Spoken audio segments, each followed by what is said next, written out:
And continuing on this week to talk about how you can optimize your brain.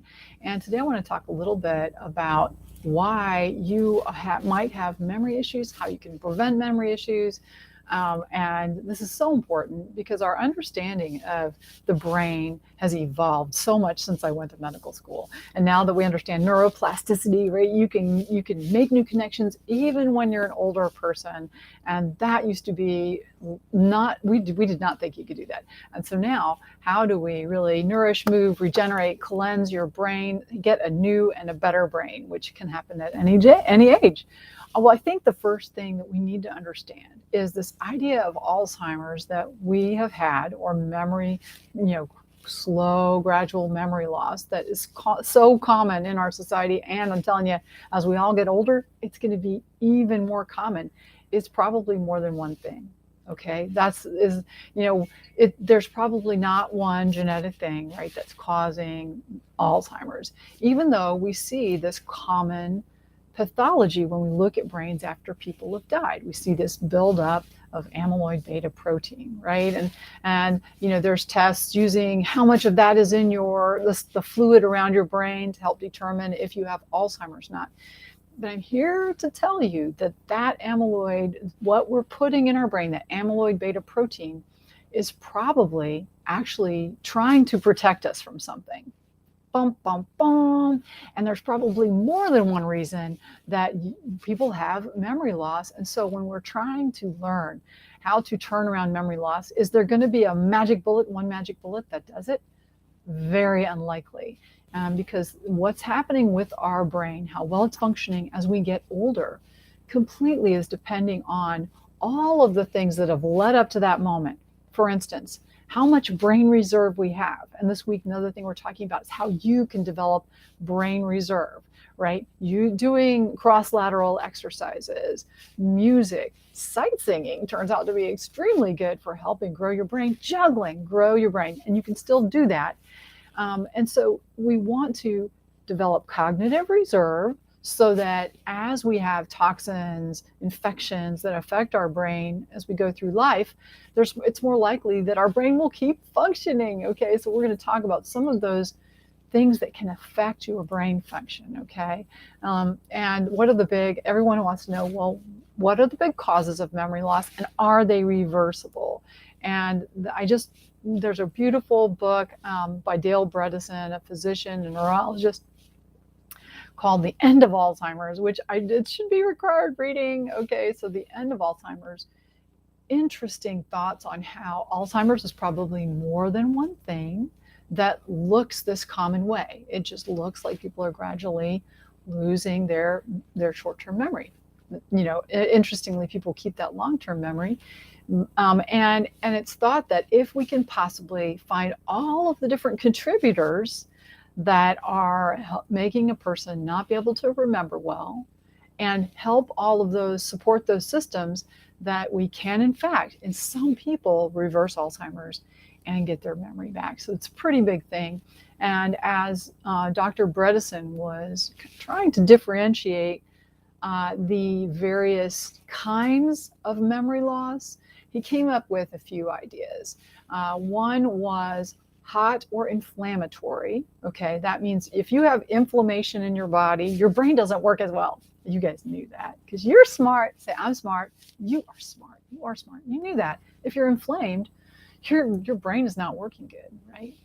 Likewise, if you don't have enough growth factors and inputs, and that's the cold type, we call that atrophic. You aren't getting enough stimulation and support and nutrients and hormones in order to create those connections and to cultivate the baby neurons that are still growing in your head. Okay, so we just want to keep on realizing that we're growing baby neurons every day, even if you're older.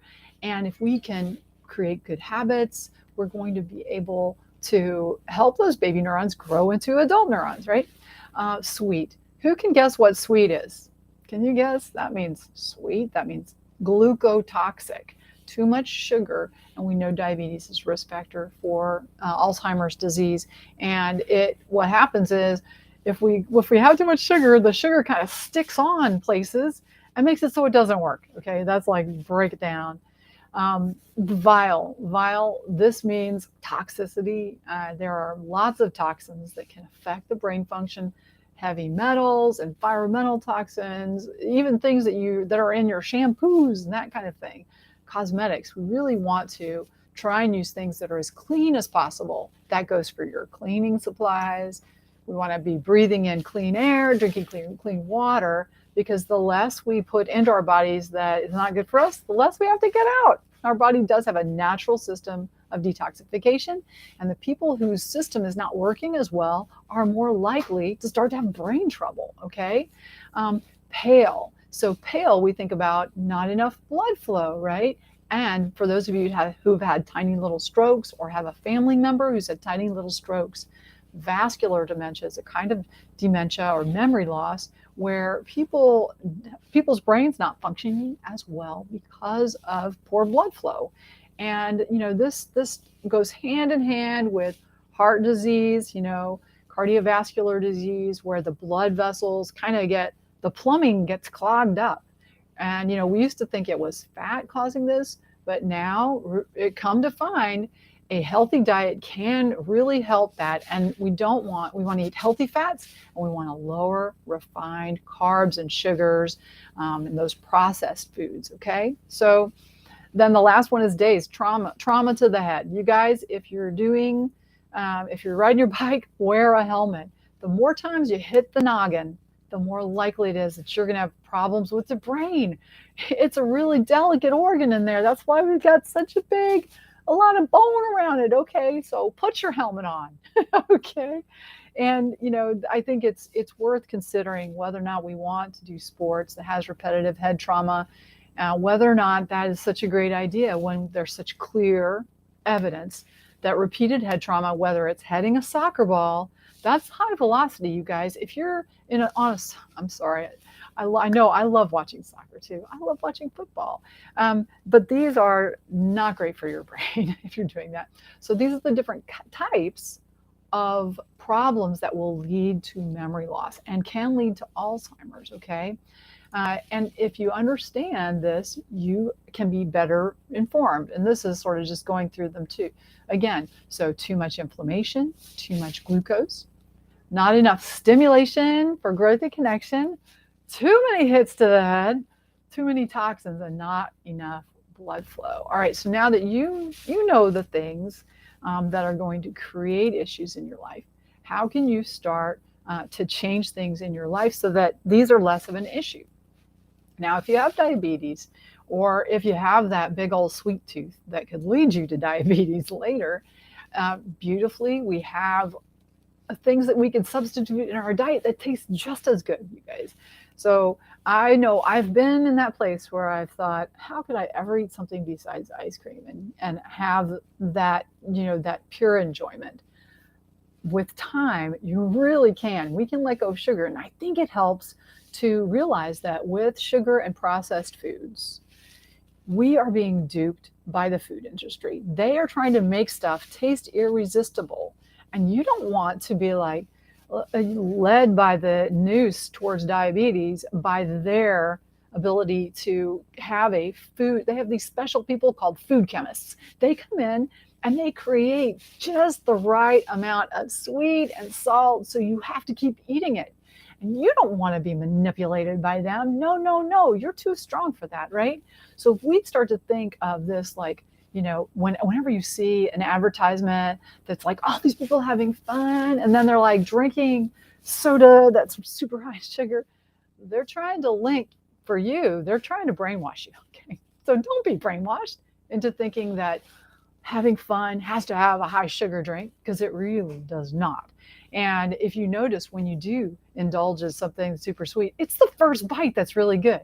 You don't even need to eat all of it, right? So it's the first bite that's good. And usually if we are eating something that we know is taking us down the wrong road, when we're done with it, we don't feel so great. Do you guys know what a sugar crash is? Have you ever felt like that sugar crash? Well, if you want to keep your brain, I'm telling you, how can you keep your brain? You don't want to eat a lot of sugar. Okay, so, and it just takes a little bit of time to detox from sugar. Usually in a week, the cravings will stop. I mean, I'm not saying you're not going to have some cravings at the beginning, but if you want to keep your brain long term, using like yummy sweet tasting foods that are naturally sweet, like fruit is great, right? You can have all the fruit you want, fruit and vegetables. Once again, I'm going to put a plug in for vegetables because nobody's eating enough. You are not eating enough unless you're my husband, because I think he is eating enough vegetables. Okay, well, it's enough trying to womp on that. Increasing growth and connection. Okay, so this is where we want to try and make sure our hormones are balanced. Okay, so I don't know who you're working with as a physician, might be me, might be somebody else, but we need to have balance of hormones because hormones actually provide growth factors for our neurons. When we look at what turns on the signals that makes us make that dastardly protein that causes Alzheimer's, we know that if we're not getting enough growth signals, that switch will kind of turn to on and start to make the protein that you don't want to make, right? So how do we keep it to the off? So keep it off, switched off. The way we do that is by getting hormone balance, right? And that is super involved with a healthy, nutritious diet. Also, exercise can help with hormone balance. Trying to make sure you have enough of the nutrients and you're getting toxins out. Then the other way that we support growth and connection, we're going to be talking more about that tomorrow. We're going to do our like super duper brain protocol, how you can exercise your brain every day, right? So, but today, know that there are specific exercises that you can work all the different parts of your brain so that they are going to get stimulated. Music is a great way to stimulate your brain, and it really is true. Juggling is also way to stimulate your brain. Those games like Lumosity and Brain HQ, cross-lateral exercises that we did a little bit of yesterday, and then just engaging in life and saying yes. Let's say it now. Yes. Say yes. Yes. Say it again. Yes. Okay. Yes. Good job, you guys. Way to say yes. All right. So next thing I want to mention is toxins, and I've seen a lot of people way sick from toxic exposures. There's a lot of controversy around whether or not mold gives you memory problems. Guys, it totally does give you memory problems. I mean, it is serious. So if you're in mold, you got to get out. And then in general, we need to be opening our drainage. If you're constipated, we have to work with that. We have to work through that issue to the other side where you have a normally working gut. Because if poop sits inside you, it's toxic poop. That's how we're getting waste products out. And our bile, our gallbladder is squirting, if you have one, but you're making bile that goes into the intestine that has toxins that you need removed. And if it just hangs out in there, those toxins can be reabsorbed back into your body. So we have to make sure that we are sweating. And those of you who haven't sweated for a long time, for me, that's a signal that there's some kind of toxicity there. We need to sweat it out. We need to poop it out. And also, in conventional medicine, we don't talk that much about binders. Naturopaths, they know the samurai way of binders.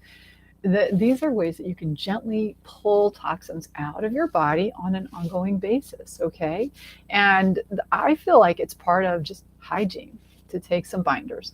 And that's something to discuss with your doctor, but you want to gradually pull these out. If you wait until you've got Alzheimer's, then it is harder. Then it's harder. And if you're slowly, as you start to come awake and realize that that you're not immortal, that's the time to go, okay, how can I prevent this from happening as I get older, right?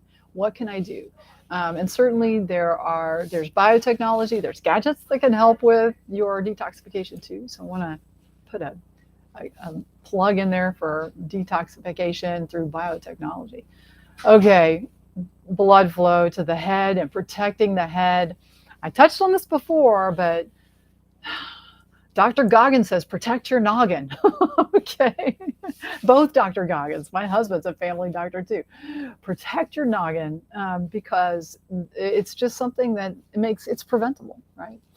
Wear a helmet when you're, doing something where you could bump your head, and, think twice with the high contact sports, whether or not it's really worth it. Does it bring that much joy? And you should maybe have a talk with, this is, if you're going into collegiate sports, maybe you want to have a talk with a neurologist about what's the reality of your risk, so that you just have eyes wide open. I am not anti-sport, because I love watching sports, and I appreciate those athletes who are willing to sacrifice their bodies. But I think that if they don't go in eyes wide open, understanding what the long-term health effects could be of hitting their head, it's just not fair to young people, right? It's not fair to them. So make sure you get educated in that. And then how can we get better blood flow to our head? Well, there's many, many ways, but some of the most important ways are just emerging, right? Red light. There's a beautiful article showing improvement in cerebral blood flow after intracerebral light, after somebody was shining a laser light into the blood vessels leading to the head. Could this be a way one day that we are going to cut down on strokes and treat strokes so much better than like roto-rooting the strokes? If you guys know what I'm talking about, when people have a blockage to blood flow in their brain and they have a stroke, sometimes there's a clot that's blocking the way, and one way is to remove the clot. Wouldn't it be nice if we could use light to do that? Light is a way, and pulsed electromagnetic fields of various therapeutic kinds, that can actually increase blood flow to the brain. And just generally, exercise will improve blood flow. So we want to think about creating this. And if you're younger and you're already not having, some part of you is not working, your arm, your leg, your finger, your face is asymmetric, right? Which side does what? That can be an indication that one part of your brain maybe is not getting nourished in the way that it needs to get nourished. Okay, so we want to take it seriously. There are PET scans that can show you blood flow to the brain, what's going on, and what areas you need more blood flow to. So this is something that we can actually change. And I'm sure more is going to be happening in terms of research in the near future regarding this. Finally, I want to just mention again, as I'm always reminding you, that the only moment we have, guys, is right now. It's right now.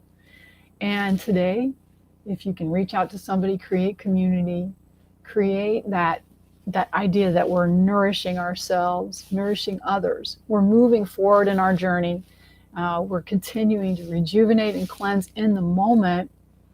Once you fill all your moments with these things, the life it's really fulfilling, and that's what I want for you. I want you to feel awesome. We are where we are. We're not all the way there yet, right? We ain't finished, no matter where you are, and where you are right now is absolutely perfect, right? We just want to see where you're heading, right? And where do you want to go to a better place, a more healthy place, more vibrant place. And if we can break down that future vision to just that one next step that you need to do, then you make a little streak and build on that. You guys, you're going to get there, okay? So I'm just going to leave you with this idea that any man or woman could, if he or she, let's just say it, any were so inclined to be the sculptor of his own brain. And it's true, you can sculpt your brain no matter how old you are, no matter how poor your brain function is now.